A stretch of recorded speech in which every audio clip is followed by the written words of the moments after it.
the world.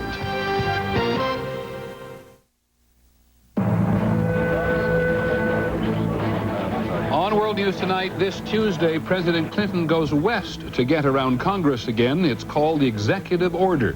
Say ah. This year's flu epidemic and all the attention it gets, what, if anything, do the drug companies have to do with it? The Supreme Court makes it more difficult to sue for age discrimination, and we'll try to get a closer look at incompetent doctors. It is not easy to put a finger on them.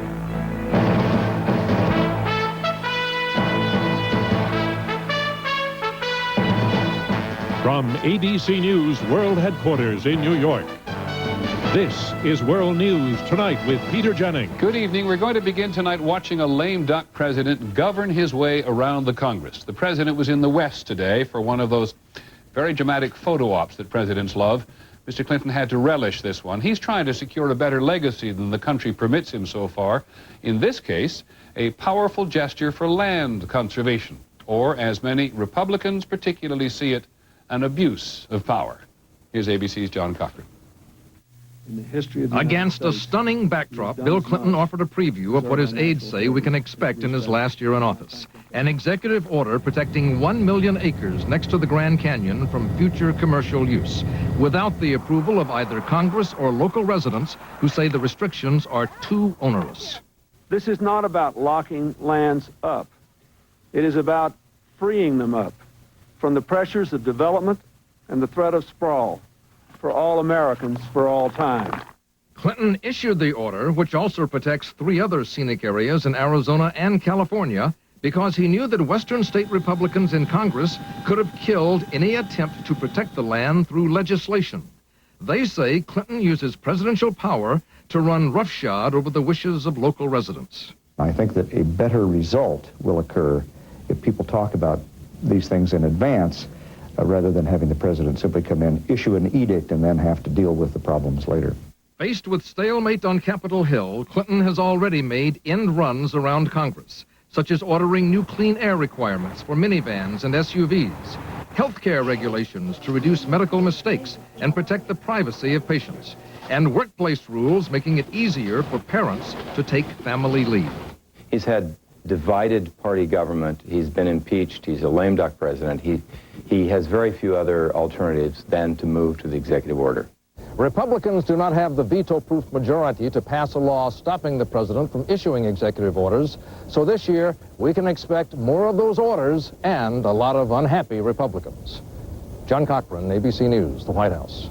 The Supreme Court ruled today that state employees cannot sue in a federal court for age discrimination. The 5-4 vote is a defeat for several people who regard themselves victims of age bias, and it is a victory for people who want to reduce the power that the federal government has over the states. Here's ABC's Jackie Judd. A prison guard in Florida who said he was bypassed for a promotion because of his age. It's a grand case of discrimination. A state college professor who claimed younger teachers were earning more. Being hired at salaries which were greater than people who had worked here for 20 years. Both sued the state of Florida in federal court under the Age Discrimination in Employment Act, but the Supreme Court ruled part of that act invalid. It said that age bias is not so pervasive that it triggers the Constitution's Equal Protection Clause, and so Congress had no reason to step in and take over the state's right to handle such cases. Justice Sandra Day O'Connor said older Americans, unlike women and minorities, have not been subjected to a history of purposeful, unequal treatment.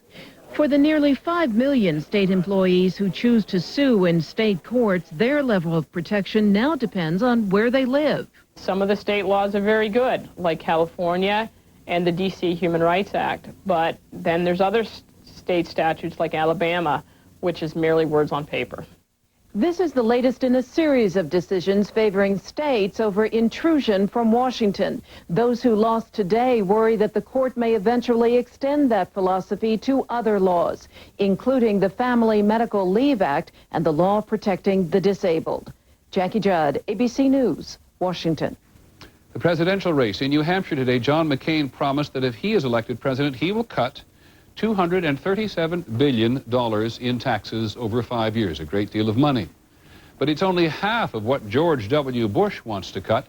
which is why Mr. McCain and Mr. Bush, the two leading Republican candidates, are at odds again. Here's ABC's Linda Douglas. Hi, how are you? Nice to see you. For John McCain, it was a gamble that in a prosperous economy, voters would rather put money aside for the future than put it all in their pockets now. Senator John McCain. McCain told New Hampshire Republicans who have come to expect proposals to cut taxes that he would use most of the budget surplus to shore up Social Security first. Others suggest that we should use every penny for tax cuts, forgetting that we have promises to keep. McCain's effort to shift a discussion of tax cuts into a debate about Social Security has touched a nerve in the Bush campaign. Bush aides worry that McCain's focus on Social Security may resonate with voters. So today in new TV ads, Bush began playing defense. Our greatest generation deserves our greatest respect. This begins by keeping our word. Governor Bush will save and strengthen Social Security. The Bush campaign is confident it can beat McCain with Republican voters on the tax cut issue. What they are worried about is that McCain may be creating a roadmap for Democrats to attack Bush if he becomes the nominee months from now in the general election. Linda Douglas, ABC News, Concord, New Hampshire. On the money tonight, the Dow Jones Industrial Average lost 61 points today to close at 11,511. The NASDAQ was down 128 points, closing at 3921. And the day after the big America Online Time Warner merger, AOL was the most actively traded stock, but it lost 8.8% from yesterday, closing at $65 a share. Time Warner was the third most active stock traded. Compared to yesterday, it lost 6% of its value, closing at just about $85 a share. ABC's Betsy Stark is on Wall Street tonight. Betsy, are investors a little less enthusiastic today about this big merger? Well, Peter, they're still enthusiastic about the idea behind this merger, the marriage of old media and new media. But Wall Street analysts also woke up this morning and realized that if this deal goes through, AOL will no longer be a pure internet company. As a pure internet company, AOL's earnings were growing about 50% a year. That's very fast. If it combines with a traditional media company, as it plans, those earnings could slow down substantially. So investors today decided to lop some of the premium off AOL stock price. Well, the big argument was yesterday this would make both companies stronger. What about Time Warner? Well, Time Warner was up 40% yesterday, Peter, so some of the euphoria came out of that stock price today. Okay, thanks, Betsy. Betsy Stark on Wall Street today. When World News Tonight continues, this year's flu season. But are the drug companies making a special effort to make sure we hear all about it? And the judge who made the ruling about the Cuban boy in Miami, that he should stay here for a while, is she too well connected? This is World News Tonight with Peter Jennings. Brought to you by Charles Schwab. Shannon Sharp, please. He's always talking trash. You're paying, baby! He's always trying to get inside your head. Seahorn, you don't know your elbows from your... And sometimes, he can get downright nasty. I bet you pay transaction fees on your mutual funds. Your mama pays full commission. You know how to calculate a P/E ratio? When we created a smarter kind of investment firm, How diversified is your portfolio? we created a smarter kind of investor. You can't even spell Dow Jones. Woo! Okay, guys, let's get this right. To calculate a P/E ratio, you divide the stock price. When it comes to traditional luxury, it's anything but more of the same. Introducing the all-new 2000 Bonneville. When supercharged, it's one of the world's most powerful sports sedans. More luxury. More attitude. The all-new 2000 Bonneville by Pontiac. Out here, am I supposed to say, slow down, I'm constipated? I don't think so. So I rely on doctor-recommended Metamucil. Works with my body, gently, which is important to a sensitive guy like myself. We are, many of you know, deep in the flu season. If we haven't had to touch ourselves, surely we know someone who knows someone who has. There have been enough stories about how bad the flu is this year. That's the conventional wisdom. And then the Wall Street Journal suggested that maybe there wasn't as much flu as there was advertising about flu. So we asked ABC's Ned Potter to check it out. Emergency rooms are crowded with cases in some cities, and doctors take them seriously. 20,000 Americans could die from the flu this year. All of us are exhausted. Our nurses are absolutely afraid. The doctors are afraid. It's really been, it's been a real grind for us. But according to the Centers for Disease Control, this year may not be any worse than the last several years. Look at this graph showing how flu deaths rise each autumn. They reached epidemic levels in 1997, in 98, and again this last fall. So why is there an epidemic of attention now? Some doctors think it's less a matter of medicine than of marketing. Who is it? It's me, influenza! Relenza from Glaxo Wellcome and Tamiflu, made by Roche, are billed by their makers as the first new flu medications in 30 years. The sales pitch is big time. On city streets, actors hand out Granny's chicken soup mix with the message that you need more than chicken soup, you need Tamiflu. Local reporters get news releases from Roche. Flu season strikes in their city. The result, Roche readily takes credit for sending people to the emergency rooms. We do believe that our PR efforts and our direct-to-consumer efforts are really raising the awareness with consumers and driving them in for treatment sooner than what they have done before.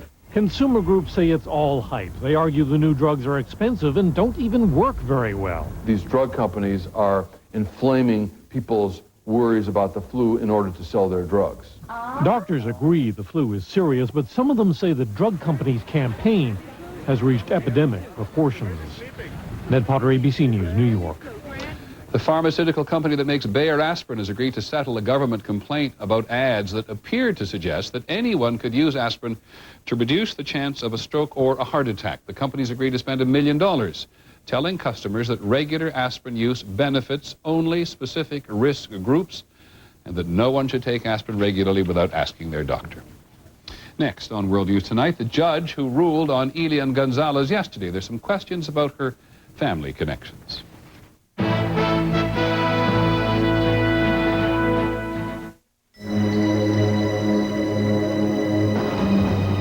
2000 Seville STS. More than just a pretty face. Enhanced with Stabilitrack 2.0, it handles superbly on dry roads, wet roads, and outperforms BMW, Lexus, and Mercedes-Benz. On ice. Seville STS, sleek styling and powerful control. The power of and, the fusion of design and technology. Cadillac. Tylenol House Call. Information for healthy living. Every year it flies in from places like Sydney and Shanghai. I feel absolutely miserable. I wind up fever, chills, and ache all over. It's the flu. It hits me like a ton of bricks. The flu is a serious ailment that could lead to hospital stays with pneumonia. That's why a flu vaccination is a good idea, especially if you're over 65. But if you do get the flu, experts recommend plenty of rest, drink lots of fluids, and to relieve the tough aches and fever of the flu, the medicine in extra-strength Tylenol is the first choice. I am really looking forward to getting over it. There's no cure for the flu, but you can get relief. Tylenol House Call is brought to you by Extra Strength Tylenol. Ouch! Pain again? I thought your dentist said brush with Sensodyne every day. I stopped when the pain stopped. Keep using it. It keeps working. Sensodyne every day. And try Sensodyne Extra Whitening for brighter teeth every day. Dinner! Beyond the green bean casserole, there are other scrumptious uses for French's French fried onions. They add a delectable dash to the popular potato. That cooking show again. Mom, you've got French's. Yoo-hoo! Does your daily shower cleaner disinfect?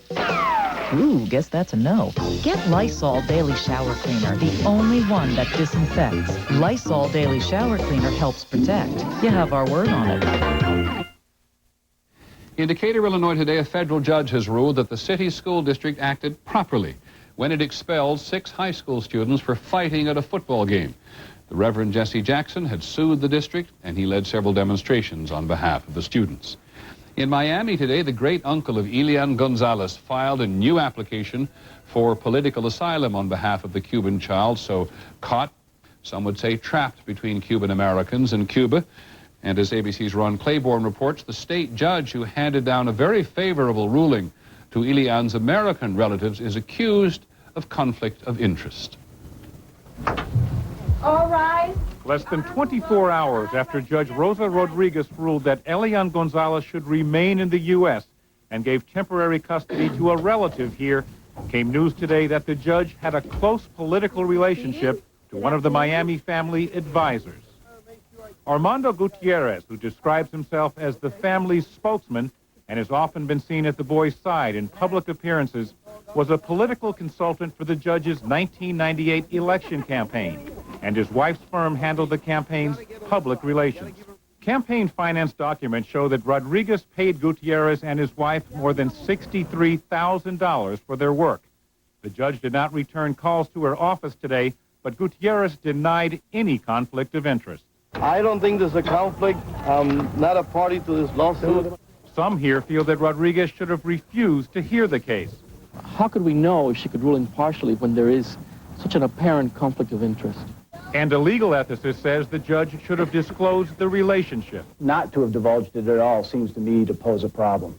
But tonight, Rodriguez's supervising judge said he had investigated the potential conflict and concluded that she was not required to have excused herself from the case.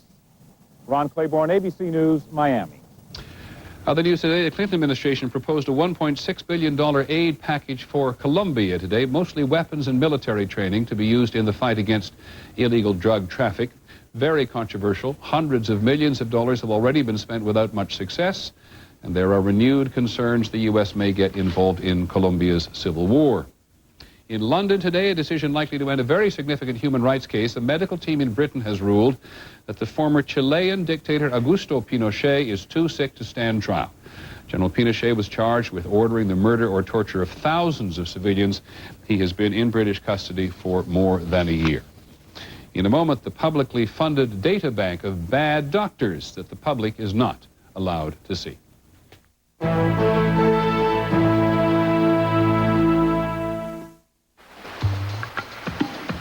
Where will you be when your grandson gets his first taste of the ocean? When man walks on Mars? When your children want to discover their heritage? Life is filled with moments you don't want to miss. That's why if you have high cholesterol and heart disease, you should know about Zocor. Zocor is proven to help save lives by reducing the risk of a heart attack. So where will you be tomorrow? That could depend on what you do today. When diet and exercise aren't enough, talk to your doctor about adding Zocor.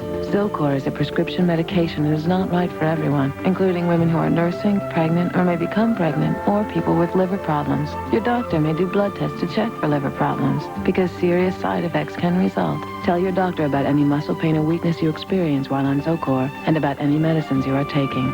For more information, talk to your doctor or call. Zocor, it's your future. Be there.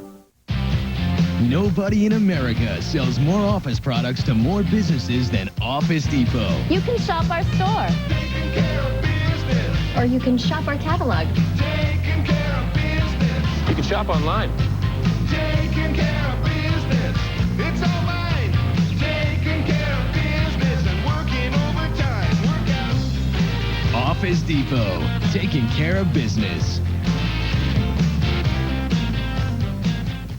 We ate Quaker oatmeal for 30 days, and it helped our cholesterol go down 13 points. All kinds of different people are doing it, and you can too. Call this number to prove it to yourself. Quaker oatmeal warms you heart and soul. What do you mean, different? Helping people see is our calling. It's what drives us all at Once Crafters, the ability we have to give people better vision. We all have the power to affect a life. It's incredible. Every hour, every day, we're helping someone see. Great meal. Uh-oh, gas pressure. What now? What else? Gas-X, with the most powerful medicine for fast relief. Nothing works faster. Hey, want to go for ice cream? Gas-X, the power to fight gas fast. We're going to take a closer look tonight at the subject of incompetent doctors. They are not, as you will hear, all that easy to catch. Doctors themselves are notorious for underreporting incompetence in their ranks, and you will hear why. This is a state issue primarily. It is the State Board of Examiners which is charged with protecting patients from doctors who make unnecessary mistakes or engage in unethical behavior. But as you will hear, this is clearly not enough. Here's ABC's John McKenzie. Dr. Charles Hugh has an office in this apartment building in Flushing, New York. Last year, the state found him negligent in the treatment of 7 patients. The doctor who declined to be interviewed was fined $5,000 and continues to practice. State medical boards discipline doctors for a variety of misconduct. The most common? Incompetence or negligence, abusing drugs or alcohol, sexually abusing patients, prescribing the wrong medication or too much medication. But how many do they actually catch? Of the 621,000 practicing physicians in this country, the state boards in 1998 disciplined 4,520. That's less than 0.75%. Most states are not taking sufficient steps to discipline doctors for poor quality care. They're not investigating quality, and they're not undertaking the actions that would be necessary to improve the quality of care. The most obvious problem, a lack of resources. I don't think that there's a state board in the nation that can fully investigate every complaint it receives. The number of complaints is just too large given the resources that they have. Here at the Arizona Medical Board, more than 1,000 complaints and only 7 investigators. Another problem can be a lack of hospital discipline. Hospitals often launch the first investigation into a doctor's misconduct. They are supposed to take their own disciplinary action when warranted, then inform the state medical board so it can impose further discipline or monitor the doctor. Often, it does not work that way. Hospital committees, staffed mostly by fellow physicians, have competing concerns. If you have to discipline a surgeon, for example, who brings in a lot of patients, the hospital is going to lose money. There's also concern the doctor being disciplined might sue the hospital. So in some cases, a hospital will simply let the offending physician quietly leave without any disciplinary action, without notifying the state medical board. We've come across specific examples where a physician has been let go quietly by one institution only to reappear in another institution and cause harm to patients in that setting. All because there was no record, no trail, no way to warn an unsuspecting patient. So where does one go from there? You're a patient, speaking hypothetically, and you're interested in your doctor's complete medical records. Good luck. Once again, John McKenzie. All those in favor of the motion? A doctor can be disciplined in a variety of ways. 1, 2, 3. The most common is probation. The doctor continues practicing, and patients often never learn of the problem. A large majority of the states have not put enough effort into trying to provide this information for individual patients. Some states, including Massachusetts, provide quick access on the internet to a list of doctors they've disciplined. But many states still insist on written requests for disciplinary records, which can take 2 to 4 weeks to process. And even then, the information is usually incomplete. Few states are required to say whether a doctor has been disciplined by a hospital or sued for malpractice. Most states don't make it that easy for the public to know. But the federal government could. It runs the National Practitioner Data Bank. State discipline, hospital discipline, malpractice payments, it's right there. Reams of information collected over the last 10 years. Disciplinary files on more than 102,000 doctors. A publicly funded data bank. But the public has never been allowed to use it. From its beginning, the National Practitioner Data Bank has been closed to the very consumers it is supposed to protect.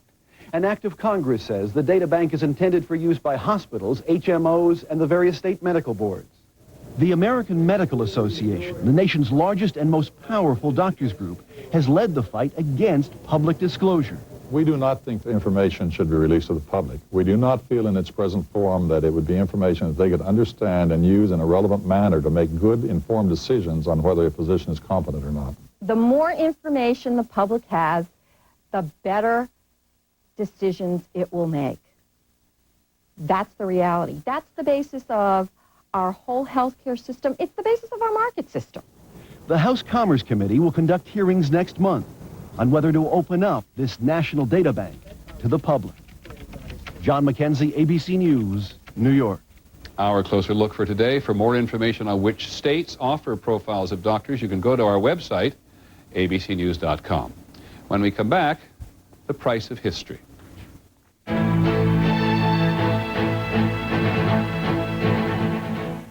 This Social Security measure. In 1935, FDR helped millions of Americans retire with less worry. Today, we're picking up where he left off. Introducing the Retirement Income Manager from T. Rowe Price, a unique advisory service that helps you determine how much of your retirement savings you can comfortably spend each month for the rest of your life. The Retirement Income Manager. We believe FDR would have approved. Call 1-800-341-0040 for more information. This is the face of erectile dysfunction. So is this. And this.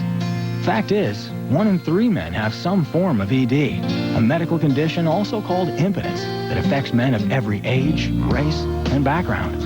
What else do all these men have in common? They all faced up to their problem and got help. If you're experiencing ED, there's no need to hide your face. Just talk to your doctor. It's the best way to get educated about ED and how to treat it. What if the you of 20 years ago could meet the you of today? What would younger you think of older you? Would younger you be disappointed? Think you sold out? Or would younger you jump into your car, slap you on the back and say, road trip? The Mitsubishi Galant, ranked the #1 family sedan under 20 grand by Car and Driver. Long live younger you. Tonight at 10/9 Central. You sit down and you don't even think about moving. Remember me? Blue is back. The season begins tonight on ABC.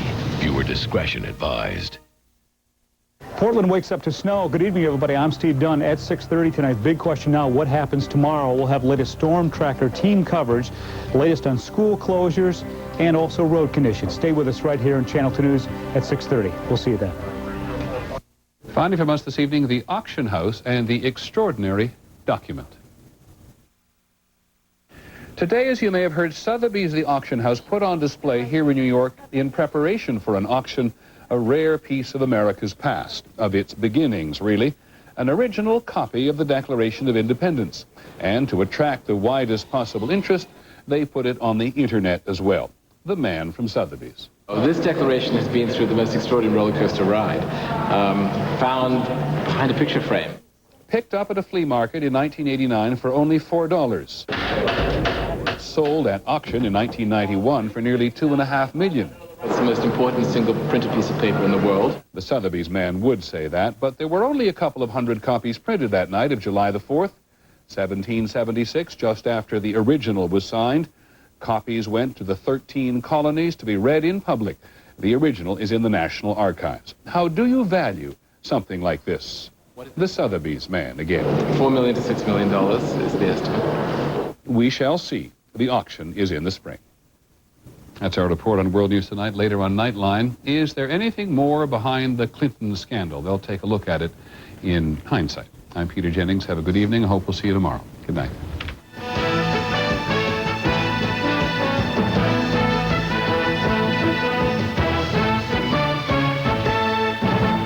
From ABC News, tomorrow. Do you take an aspirin a day for your heart? Isn't that what the ad suggested? But is it a good idea for you? The true health benefits of aspirin on Good Morning America tomorrow. And on World News Tonight. Grandparents raising their children's children. Should they get the same benefit as foster parents? On World News Tonight. This has been a presentation of ABC News. More Americans get their news from ABC News than from any other source. Channel 2 News is brought to you by Teplic Laser Surgery.